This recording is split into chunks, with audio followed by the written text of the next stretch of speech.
Hola, somos Joana Y Daniela. y esto es Código de Amigas.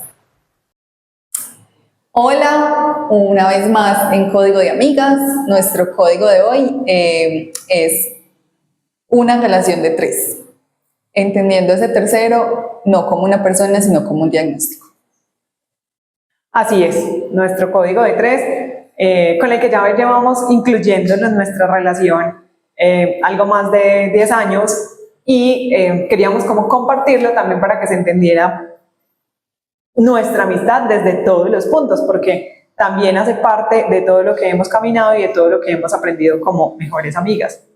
Sí, y es que podríamos hablar de que en todas las relaciones de amistad aparecen terceros, porque todos empezamos a lo que ya veníamos hablando durante estos capítulos anteriores. Empezamos a relacionarnos con otros, empiezan a pasarnos otras nuevas realidades, pero ¿cuántas de esas se hacen parte de la relación que ya había, del vínculo que ya teníamos establecido, o cómo esa parte la vamos a involucrar? O esa parte llega a irrumpir en el vínculo y pues muchas veces puede que ni permanezca. En nuestro caso ha podido permanecer, la hemos podido hacer parte de y no nos ha excluido de seguir compartiendo, afortunadamente. Y nosotros creemos que se debe a todo lo que habíamos venido sembrando y, y nos ayudó mucho, digamos, esa parte individual de cada una a después tomarlo como el conjunto de lo que ya nos iba a acompañar durante lo que sea que dure el resto de nuestra vida, que será el resto de nuestra amistad. Y porque además esta relación de tres no es una relación de tres que daña, no es una relación de tres que lastima, no es una relación de tres que separa, sino que por el contrario nos enseña y nos ha enseñado hasta hoy. Siempre hemos sido muy unidas, pero digamos que nos ha enseñado a entender la parte de existe un diagnóstico y entonces cómo se sume en la relación de dos una tercera persona en el caso de tú quieres que lo sepa, cómo te ayuda a llevarlo, cómo podemos hacerlo mejor, qué tiempos necesitas, cómo lo vamos a manejar, cómo lo vamos a entender, qué apoyo requieres, o requieres silencio, o requieres palabras, o qué es lo que necesitas. Y yo creo que, pues, valga decir nuevamente que esta relación de tres, pues finalmente nos ha fortalecido un montón. Es inevitable crecer. El tiempo pasa, pero además de todo, el cuerpo se desgasta. Pero además de todo es que este tercero llegó muy temprano. Llegó con crecer, pero llegó hace mucho tiempo. No estamos tan viejas, para decirlo de alguna forma, y no llegó a un tiempo en el que nosotros pensábamos, es decir, es un tercero a destiempo. Porque obviamente muy ligeramente lo vamos diciendo, que llegará el día en que ya nos quejamos de los dolores, las rodillas, todo eso, pero esto fue en los plenos 20, en la flor de la juventud. Donde estábamos batallando ya pues con nuestras profesiones, pero en forma, o sea, ya nos habíamos graduado y estábamos empezando a ejercer esa vida laboral. O sea, claro, empezando a ejercer ese proyecto de vida que habíamos plasmado en las conversaciones, en los cuadernos, en tantas cosas, y llegó esto a decir, no es tan así, no es un libreto, espérate un momentico, que aquí hay un ingrediente con el que eso no lo escribieron. Sí, es cierto, y entonces ese diagnóstico en esa parte puntual de la vida nos lleva a detenernos y más que a interrogarnos a nosotras mismas, es como a volver a darle significado o a resignificar esa palabra de estar, y entonces cómo te apoyo, cómo estoy, qué necesitas, cómo lo asumimos, cómo lo entendemos, qué tiempo necesitas tú para entenderlo, para que si bien no me lo puedas explicar, por lo menos me enseñes a mí a convivir con ese tercero, ya que eres tú quien lo porta, entonces ayúdame por favor a entenderlo. Y de la otra parte, a esperar los tiempos de la contraparte para darle, pues digamos, entendimiento a lo que significara ese mismo tercero, porque primero es un tercero, segundo no se esperaba, tercero era muy extraño, cuarto no lo conocíamos, Y quinto, pues había que integrarlo. Exacto. Y es algo chajo porque la palabra paciente, obviamente el paciente porta esta condición o este diagnóstico, pero el que tenía también que tener paciencia era el otro, porque para que ese estar no se convirtiera en un malestar, porque generalmente lo que hacemos cuando aparece un tipo de situación de estas es que nos abocamos a tratar como de Sobreproteger. Sí, de sobreproteger, y eso termina invalidando al otro, termina haciendo que el otro se sienta peor. Eso lo aprendimos justamente en la forma de abordar a este tercero, o sea, porque no es que esté mal o esté bien, sino que pues viéndolo ya de una manera más aterrizada, del otro lado, adulta, del otro lado, uno se da cuenta de eso, que por tratar de ayudar termina de pronto haciendo sentir al otro más peso de ese tercero, de lo que ya pesa, porque pues obviamente ya está ahí, es una realidad, y cuando tú pretendes abalanzarte con todos con los miedos, porque eso viene desde el miedo, o sea, tú tienes miedo a que ese tercero termine por... O la pase mal. Pues termine por hacerla pasar mal a la persona que tú quieres. Entonces, obviamente, empieza todo ese tipo de cosas a jugar. Entonces, ¿cómo no darle el poder a ese tercero de dañar el vínculo y cómo incluirlo y hacerlo parte simplemente de la cotidianidad? O sea, sabemos que estás acá, pero no nos vas a determinar. Nosotros vamos a tomar nuestro vínculo con tu existir. Lo vamos a entender, obviamente de la mano. Es muy importante también que la persona, o en mi caso es muy importante que lo puedo decir como el caso de éxito, que la otra persona te dé como la pauta. Entonces hay que estar muy atentos. Ya esa comunicación en el vínculo y en la relación nos va dando como la atención necesaria para saber cuáles son las señales que te va diciendo el que lo porta realmente. Entonces, cuando sí es necesaria una ayuda física o una ayuda tangible, o emocional. Exacto, cuando es necesaria una ayuda emocional o cuando simplemente es dejarlo a un lado. O sea, hoy no estás, porque hoy ¿para qué te sacamos a pasear si no viniste? Exacto, no te trajimos. No te trajimos. Y eso es parte de la vida, y yo siento que pues que ha sido... Somos un caso de éxito. Somos un caso de éxito de convivir con un tercero como estos.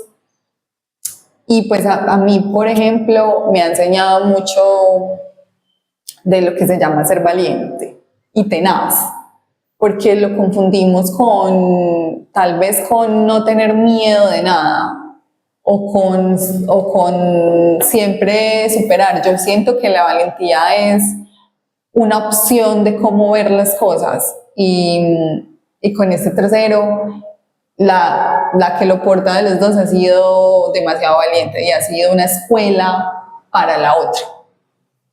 Y yo creo que en esa integración, pues tan perfecta, porque yo creo que ha sido perfecta, yo no tendría que entrar a decir, es que hubo un momento en el que no lo hicimos bien. Yo creo que con las herramientas que tuvimos para ese momento y con las que hemos venido generando posteriormente, hemos aprendido a desarrollarnos con él y lo hemos integrado de tal manera que bien quien tiene el diagnóstico pues puede convivir con él de manera tranquila, pero además de eso no lo hace ver tan grave para el resto de la humanidad, y eso ayuda muchísimo, porque es que una cosa es yo recibir un diagnóstico y decir, y echarme a la pena y decir no puedo con esto va a acabar conmigo, y otra cosa es simplemente decir, llegaste, te enfrento, te hago como una extensión de mi cuerpo y sigo viviendo. Entonces yo creo que este tercero nos ha enseñado muchos, incluso a nosotras dos principalmente, como en nuestro código de amigas y en nuestro vínculo como tal, pero también a muchas personas alrededor nuestro. Y adicional a eso, y valga la pena de pronto adelantar un poco en lo que fuera otro capítulo, nos llenó de muchas herramientas adicionales para tratar de combatir contra otros diagnósticos que llegaron a la vida de cada una de manera independiente, con personas allegadas a nosotros también. Sí, y es lo que tú dices, porque es que de cara a los otros, cuando hay que hablar del tercero, del diagnóstico con otras personas, porque estamos en compartir, que no es de las dos, sino que estamos con otros y se amplía pues ese núcleo de gente que tiene que saber del tercero, todo el mundo se cuestiona de que si está bien, de que no sé qué, y creo que cuestionan es a la otra, no a la que está enferma, sino a la otra. Pero, sí, y yo sí, es perfectamente, pues está perfecta, hola, pues no sé, entonces es como, pero en serio, que sí, o sea, es como volver a revalidar que esa persona, yo sí, así como la ven, está bien. No es que se haga. Exacto, y que eso, qué importante lo que acabas de decir, porque es eso, es esa validación, o sea, no se invalida a la persona que tiene el diagnóstico, sino que por el contrario, se revalida, no sé si sea el término, sí, pero digamos que nos cuadra para este momento que estamos conversando hoy, y simplemente se entiende como la persona, y entonces la persona está acompañada de defectos, y entonces la persona está acompañada de cualidades, y entonces la persona está acompañada de un diagnóstico, y eso ni te hace mejor ni peor, puede traer a futuro consecuencias malucas, puede que no las traiga, eso nunca lo vamos a saber, porque pues hay que vivir para irlo desarrollando, pero yo creo que es muy importante eso, o sea, hay que validar a la persona que tiene el diagnóstico, y en esta sociedad, pienso yo a título muy personal, nos hemos encargado mucho en apartar al que padece un diagnóstico, al que tiene una enfermedad, porque ya no sirve, porque esa persona no va a ser capaz, porque esa persona no tiene la suficiente fuerza, no tiene las suficientes capacidades, porque entienden la enfermedad como que aminora la capacidad, y ay, es que nos ha enseñado tanto. La verdad es esa, porque es que es verdad, o sea, cuando existe un diagnóstico pueden pasar 1500 cosas, pero son probabilidades. Y todos vivimos y jugamos con la probabilidad, o sea, la vida siempre va a ser una probabilidad. Cada minuto que tú tienes es una probabilidad de que pase algo, o respiras o no respiras, o sea, la probabilidad está ahí. Lo que pasa es que yo siento que solemos adelantarnos a lo que va a pasar, y por eso nos ha enseñado a estar aquí y ahora. Este es el minuto que tenemos con ese diagnóstico, sí. Claro, hemos combatido esa parte que ahora es tan común, o el extremo de la ansiedad o el extremo de la depresión, o sea, porque la depresión es aquello que te hace vivir en el pasado y la ansiedad es aquello que te hace vivir en el futuro, y entonces el diagnóstico no solamente como tercero en nuestra relación, sino como de parte de cualquier persona, incluso de nuestros oyentes, pues hay que tratar es como de eso, como que también hay que encontrarle un sentido a la vida a partir de lo que está pasando, y no solamente es un diagnóstico, también es una situación familiar, también es una situación laboral, también es una situación de pareja, bueno, no sé, cada cual entenderá su punto desde lo que esté viviendo, pero yo rescato mucho esa integración, esa validación y esa capacidad, entre otras cosas, porque como caballito de batalla personal, nuevamente les digo, yo creo que una de las cosas más bonitas que tiene el ser humano es esa capacidad de volver a empezar. Y empezar no siempre de cero, siempre se empieza desde el punto en el que vas, no necesariamente de cero. Sí, o sea, hablamos mucho de volver o hablamos mucho de dejar ir, pero ¿qué tanto es quedarse y estar? O sea, de tener un poco el momento y saber qué es lo que me está aportando de ese momento, con qué es lo que tengo que seguir y qué es lo que definitivamente ya no hace parte o no puede integrar.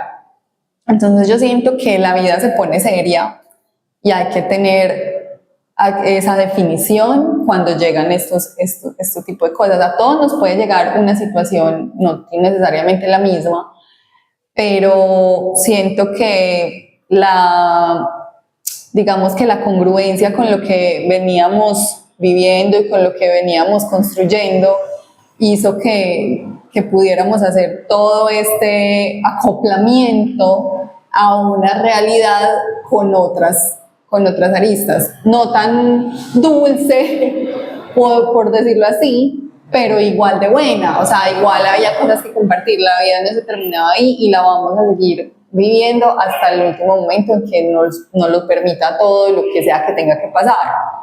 y hasta que nosotros existamos en cuerpo y en alma. Entonces, si eso era nuestra determinación, esto no tendría por qué frenar nuestro existir. Y eso ha sido, o sea, por eso lo queríamos compartir, porque parte de tener un vínculo con alguien es pasar por muchos momentos y por muchas etapas y entender a esa persona tal como es.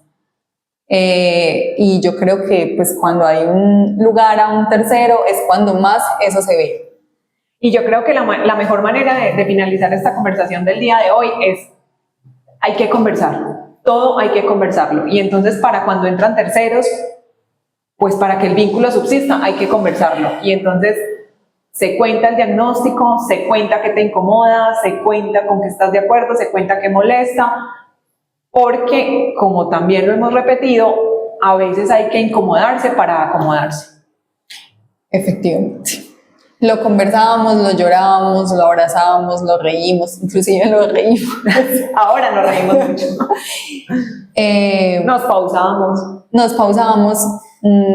Es tratar de absorber lo que nos hace crecer y luego dejar ir lo que ya no hace parte de eso. Entonces, pues nada, cuéntenos ustedes qué terceros han habido en sus vínculos. Que los hayan fortalecido, sobre todo. Exactamente. Que de los que hayan logrado fortalecer la relación, los que no, ¿para qué? Sí, eso no nos suman. Nos vemos en la próxima. Chao.